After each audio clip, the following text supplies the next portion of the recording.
नमस्कार बंधू भगिनींनो, आपल्या सगळ्यांचं सहर्ष स्वागत आहे स्वास्तिकम या माझ्या चॅनलवर। आज मी आपल्यासाठी श्री देवी भागवत पुराणातील पुढील कथा घेऊन आलेली आहे, तरी आपण सगळ्यांनी हे श्रवण करावे। ओम नमः चंडिकाय सर्व मंगल मांगल्ये शिवे सर्वार्थ साधिके शरण्यं त्र्यंबके गौरी नारायणी नमोस्तुते।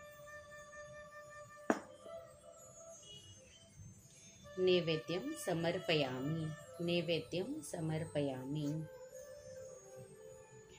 ओम नमः चंडिकाय सर्व मंगल मांगल्ये शिवे सर्वार्थ साधिके शरण्यं त्र्यंबके गौरी नारायणी नमोस्तुते।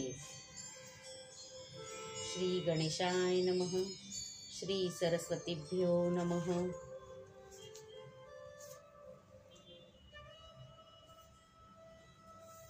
अगस्त्य महिमा। सूत म्हणाले, हे ऋषीवर, चिंतित झालेले देव प्रथम शंकराकडे आणि नंतर त्यांच्यासह विष्णूकडे गेले। तेथे त्यांनी हे संकट निवारण करण्यासाठी विनंती केली।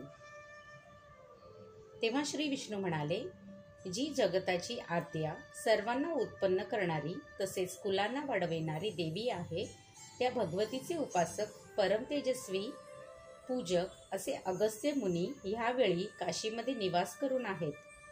तेच विंध्याचलाच्या या उंच उंच वाढण्याला बंधन घालण्यास समर्थ आहेत। म्हणून हे सूरगणांनो, त्या कल्याणप्रद काशीला जाऊन परमतेजस्वी अगस्त्य मुनींना विनंती करा। देवांनी मग लगेच काशीला प्रस्थान ठेवले।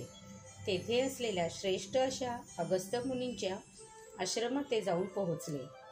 तेथे गेल्यानंतर अगस्त्य मुनींना सर्व देवांनी दंडवत घातले। आपण वातापीचे बल नाहीसे करणारे आणि कलचापासून उत्पन्न झालेले आहात। आपणास आमचा नमस्कार असो। आम्ही सर्वजण आपणास शरण आलो आहोत। कृपा करून आपण दुस्तर विद्यांचलाची वृद्धी थांबवा। तो आपल्याला तेजापुढे नक्कीच वाकेल, असे ते म्हणाले। द्विजवर अगस्त्य म्हणाले, देवांनो, मी आपले काम करेन। मग ते आपले तपोबलाने विंध्याचलाजवळ जाऊन पोहोचले। समोरच उत्पन्न होऊन उभा असलेला विंध्याचल उभा आहे। मुनींना आपल्यासमोर उभे असलेले पाहून विंध्याचल थरथर कापू लागला। त्याने आपला अहंभाव सोडून देऊन लगेच मुनींच्या पायांवर लोटांगण घातले। त्याची ही नम्रता पाहून महर्षी प्रसन्न झाले आणि त्याला म्हणाले, हे वत्सा, मी जाऊन परत येईपर्यंत तू उठू नकोस, असाच पडून राहा। मी अशक्त झाल्यामुळे तुझ्या शिखरावर चढू शकत नाही, म्हणून तू असाच राहा।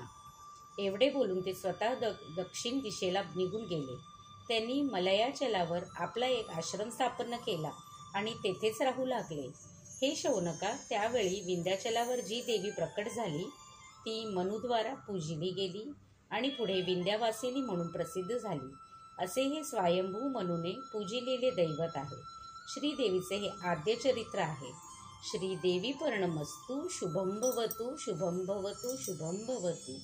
ओम नमः चंडिकाय ओम नमः चंडिकाय ओम नमः चंडिकाय।